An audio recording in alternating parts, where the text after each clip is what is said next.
All right, welcome back, Rippers. Good to see you again. I hope you guys have been having a good December, right? In the old craziness, running around doing this and that.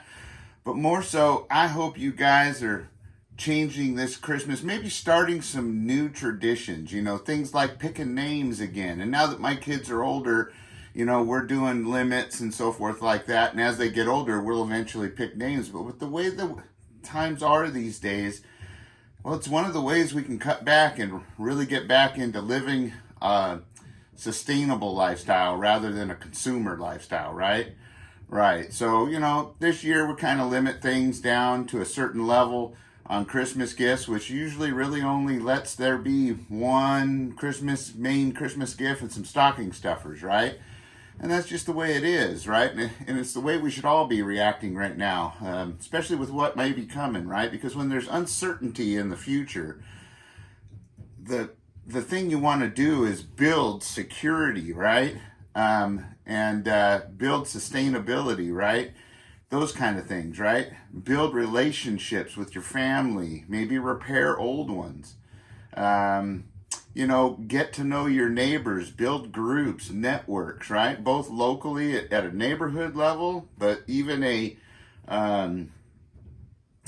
city level, state level, region level, national level, all those levels. And it doesn't take much. Sometimes it can just be as simple as giving your opinion to the people who make the decisions. Now, I know a lot of you think that doesn't actually work or doesn't make any differences, but if you've been watching the 2A space and other things like that, where they're trying to take away instead of enhance our lives, and instead taking away rights and freedoms and things like that, and further oppress our freedoms, you'll see that we've been having some wins lately, right? Now, of course, they don't give up. As soon as we have a win, they take and change a word here or there, or maybe add more bad things to it.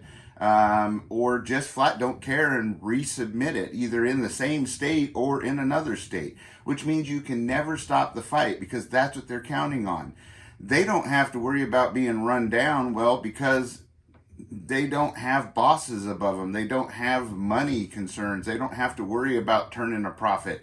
And that's part of the things that I think are wrong with the government. If they had to have accountability, right, and had to show, like any private business, had to show a positive, income or even a better than expected, it doesn't mean they get to spend it more. See, that seems to be the thought process behind the government these days is, and if you ask a lot of places like schools and other government agencies and so forth, you'll find that they're told even, whoa, we still have money in the coffers. We got to spend that. Let's replace all those books we just got last year because, of course, can't be relevant anymore, right? And buy all new ones. That'll burn that up to make sure we get the same amount.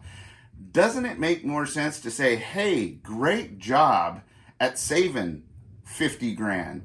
So what we're going to do is we're going to take half of that and we're going to set it aside in a rainy day fund because let's face it, not every year is going to be a good year. I think this year's been an example of that, maybe the past couple. But set it aside for a rainy day fund and then take the rest of that, give some of it back to the taxpayers who will thank you for doing a good job, right? And give incentive for them to be, happy about the job you're doing, right? And then we take that last little bit and maybe give them a little bonus for doing a good job, right? To encourage them to do an even better job next year. That way they have this idea is, instead of this idea of, well, we have to spend it all up or we're not going to get the same amount next year. Instead, they'll be like, oh, wow, I'll get a little bonus if I'm frugal. And if we save money, they're not going to take it away from us. They're going to put some of it away in there and then give some of it back to the people who are paying for all of this. I think that would have a whole lot more goodwill, which is what this season's kind of about, right? Besides, of course, the other things like, the birth of, and all of that, and got to be careful what you say these days, but I don't really care, right? It is a religious holiday in some senses. Now, some people may argue about the dates and stuff like that. That's not the point. The point is, is the good that's supposed to be doing, right? The making people the welfare for others, right? And trying to fix our problems here locally, trying to give back to people that haven't been blessed as much as we have, right? And I think that's true. But getting back to the main gist of this, because I kind of went a little squirrel there, part of what has kind of inspired me to do this video is I've watched a couple videos lately of what's going on out there, and it seems like whenever there are wins in our favor, well, they just come right back and start trying to take away again, right? Or they come and make up, you know, the same old topics, which we'll be discussing in further videos, like children being, guns being the number one killer of children in this country, right? That's not a true statement, and I'll explain why. Because they raised, from the last time they took these numbers, they raised and added in 18, 19, and 20-year-olds.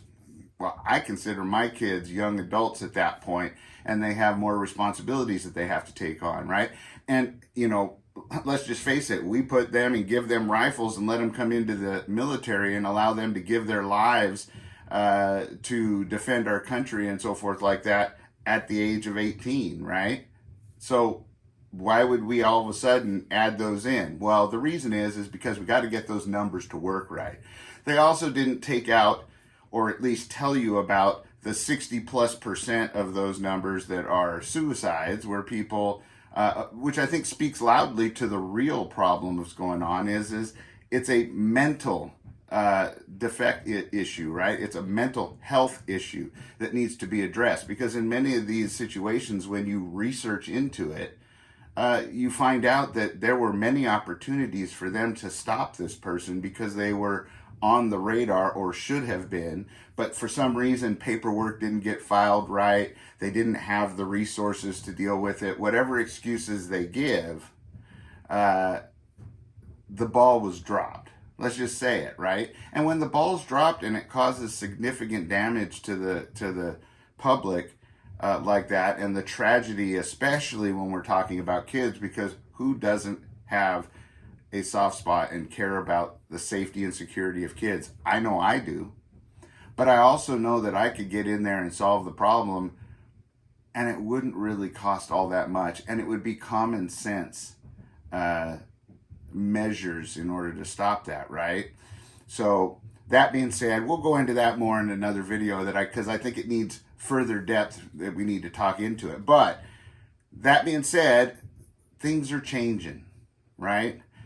Just got done watching Roaming Prepper's video that he did, and the fact of immigration, and that even the immigrants that are coming through legally, jumping through all the hoops, like, for instance, my brother and his wife did, which was ridiculous. Took her pretty close to 3 years before she was really considered a U.S. citizen, and they had to jump through all kinds of hoops that at a young age they couldn't afford, right? But in the end, I can tell you what, I'm prouder than all get out of my brother and whatnot, and his wife, and the positive things they did during those times, right?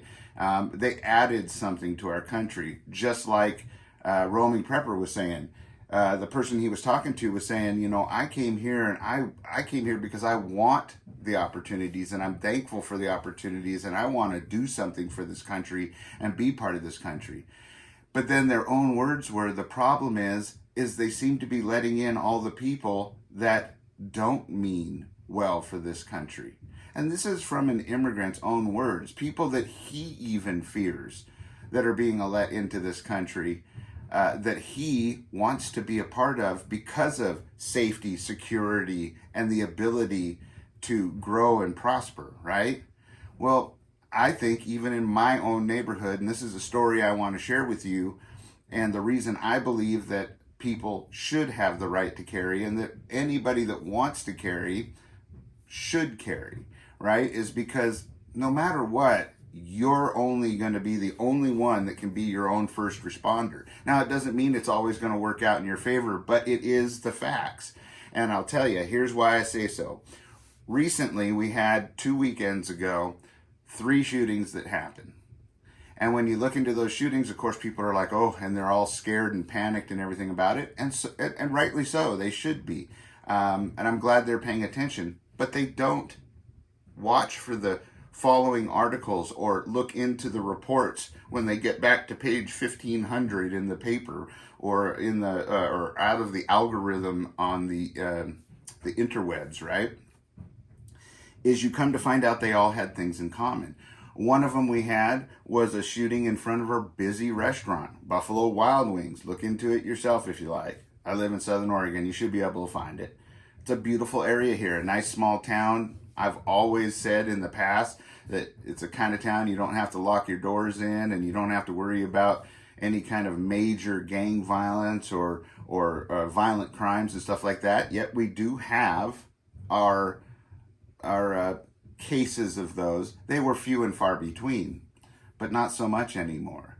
And so I look at and I start to ask myself the important questions, the questions they never answer on the news, the who, what, when, where, why, right? And especially that why, right? And that's the important one. Why is this happening? What was the motivation behind these people, right? Was there some sort of,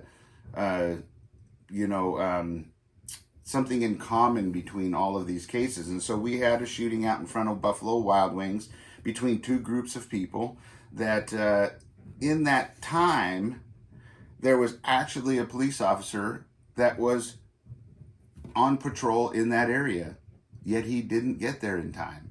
He did get there very quickly, and he got there in time to render aid to the person that needed it and probably save that person's life, who's still in intensive care or stable, but in the hospital recovering nonetheless, and but was in serious condition. And they eventually did catch the guy, but he wasn't there to stop the violent act. Right? Because anybody that would do a violent act on another person for no reason besides self-defense, there's something not right, right? They're not responsible. They're not mentally stable. They just don't have what it takes to be somebody that should be carrying a firearm, right? Because criminals don't care about the laws. That's the point. And the point is, you're never going to have a police officer get there in time. Even if he's right there and can see it starting happening, still not going to make it there in time. You're the only person that has that best opportunity. So that being said, people should carry. The other opportunity where the police didn't make it in time was out in front of a supermarket where one person got shot, and I think they made it, but it was serious but stable condition. And then there was another one that was on a street out of an apartment complex where two people with guns shot two other people that became victims and weren't so lucky. So that being said, those people were still at large last time I checked, and the person in front of the supermarket was caught. But excuse me, they know who the people were that was in the double shooting. Now, I started looking into it and trying to figure out the who's, what, when, where, and whys. And the one thing that was interesting that they all had in common is they were described as, and keep in mind, I don't care about color, race, religion, any of that kind of stuff. I believe in people coming together for the greater good. And I think we should be able, whether we agree or disagree with each other sometimes, should be able to come together in order to make this country a better place, like it should be, like it was intended to in the first place, right? But that being said, they describe those people as either Hispanic or Latin descent, right? And they did say that they were recent immigrants from this area, or had immigrated to the country. So, all three events, coincidence? It could be. But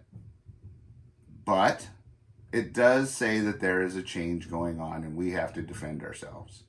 We do have to step up to the plate, because we're going to be the only people that are there and able to defend ourselves, our families, and innocent people around us, and our friends, right? Let's face it. So that's why I carry every day. Now, I wanted to share that with you, is I carry a SIG P365 XL. It's the one that's a little bit longer. It's about 3/4 of an inch longer than the standard model.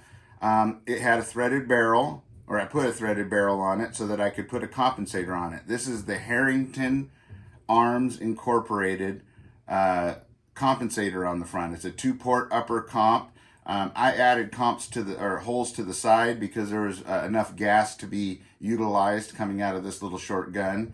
But you'll also see that it's not a slide comp or ported barrels, and I'll tell you why in just a second. But I did this to reduce recoil. Has night sights that came with it. Doesn't have a dot. I know that's the fad these days, or a trend that some people like, and I'm not going to say that it's a bad thing, because for some people, when you learn how to use it, it can be faster. But there's a lot of training involved, and if you're not willing to do that training, I wouldn't advise it. I also have always grown up and been trained using fixed sights, or what some people call iron sights, on all my handguns, and I tend to be faster with those and more accurate in a lot of cases. I also have a TLR6 light laser on the front because it's one of the slimmer ones, as you can see. It doesn't stick out past the front of the gun, and it's not really much wider than the gun, if at all. It's actually probably a little thinner. But my trouble, and the reason I'm doing this video is finding holsters for this. For the longest time, I had to put it in a belt slide, which kind of holds your gun like this, and it kind of just holds it loose like that, so this flops around down low and hits things and sticks down below and kind of bangs on stuff. Sometimes people can see the tip here, right? Now, just in case you're wondering, yes, we do have a clear gun. Wouldn't start a video if we didn't. But that being said, I was able to find, and I wanted to share this with you guys all, a company that made a huge variety of holsters. I've been using it now, and the nice thing about this is the Kydex holster is it'll ride higher. So as you can see, when it's in there, now the comp still sticks out the end because I told them I had a comp on it, and so they left the end open, and they were able to customize things like that. It's also got a high sight recess in there to allow your night sights to be able to kind of, if you have like tall suppressor height sights and everything, it'll work with all of those. I like the retention it has. Now, it doesn't have a hood that goes over it, because I like quick access to my firearms. I just want it to be secure. And I carry concealed, so most people don't know I have this, so the likelihood of getting snatched is not likely. If you're going to carry open, I would probably have a hood or another retention device in there to keep people from snatching your firearm, because that does happen, right? This is enough resistance that if somebody tries to do that, I'm going to be able to grab them, and well, there are techniques you can use in order to subdue that person. Now, that being said, you can see that I have a paddle mount on here, because the reason I like this, if I got to go into a doctor visit, or and I know that they're going to be asking me to take my shirt off or something like that, or a building that I'm not allowed to carry in, I can easily remove this. But yet, with a paddle, I still get a nice solid surface when I'm wearing it that's comfortable, because I'm not an inside the waistband guy. For one thing, I know my buddy JK A2. If you haven't watched that channel, you should watch it. JKL A2, I believe it is, or JKL A2. So it's JKEL A2. Watch his shorts. You'll laugh your heads off at the knuckleheads that are out there. It'll actually make you feel better about defending yourself, knowing what you're up against. I'm not going to carry hollow over balls just in case it actually goes off. Plus, I need to lose a few more pounds before I could carry that way anyway, which I am working on. That's just my preference. I've always carried either small of the back or at a side position at my hip, right? And you can see it's canted a little bit so that I can get it out nice and easy. And it does come out quickly. And the paddle doesn't pull loose because this company has these little hooks on here, right? So this company, what it is, and they're fairly lightweight. It's strong, but yet lightweight, good retention holster made out of Kydex. And it's We the People holsters. Now, you'll see them advertised all the time on YouTube, and the reason I went with this is because at the time that was the first people I could find that actually didn't just tell me, oh yeah, we really can't do that, or we're gonna have to charge you an extra $100 to go get a mold to make the specific holster for your light and pistol combo with the comp, etc., etc. They had a huge variety, so check them out. I don't get anything for it. I don't get anything out of it. I don't even have a discount code, but just tell them that Rip Curl Readiness sent you that way, just so they know how much that I appreciate it, as well as the Rippers appreciate their products if you do use one. I always suggest take the time to leave good reports when you buy something. It really does matter, and it helps other people. Share it out. Helps other people find good products. So this was a great holster. I've been using it so far for, not quite a month yet, and I'm loving it, right? We'll be hitting the range with it, so check out and wait for that. And other than that, that's pretty much what this video is about. So get a holster, get out there training with it. Look for training areas in your area. Here in Oregon, we have Thunder Ranch. In Nevada, in Pahrump, they have Front Sight, which is the one that I go to when I want to take some classes. And I'm going to hit Thunder Ranch one of these days as well, when we have some time to do that. And I'll be sure to take you guys with me, because those places have some amazing classes, from knife fighting to tactics to hand-to-hand to rifle, long-range tactics, CQB, you name it, they've got the class for it, right? And it doesn't hurt. Any training is good training, right? And any practice is good practice. Some better than others, but yet it's always a good idea. And I know up in Portland, I've went and trained at a no-shoot. It's called a shoot no shoot situation. It's in the back of like a semi truck. It's live ammo. You shoot through a screen that's playing a scenario.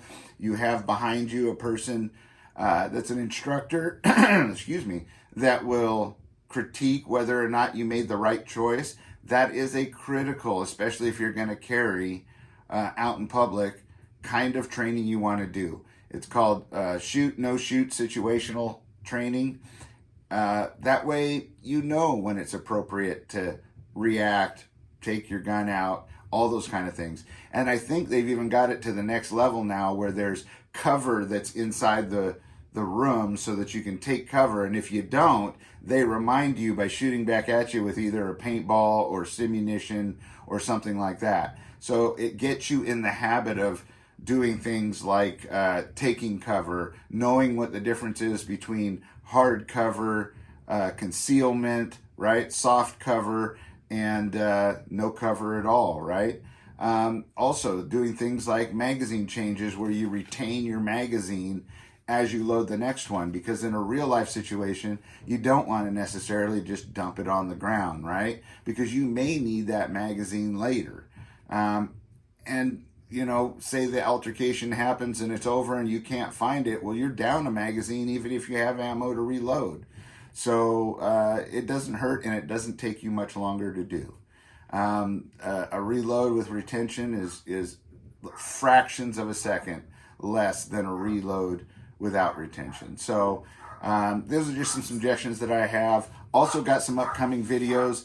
Found another new, the dog. Hey, Bella! Hey! Uh-oh, we must have somebody coming. Anyway, before I get that, we have another video coming out with a company called Faltech that makes great custom holsters for the hard to fit.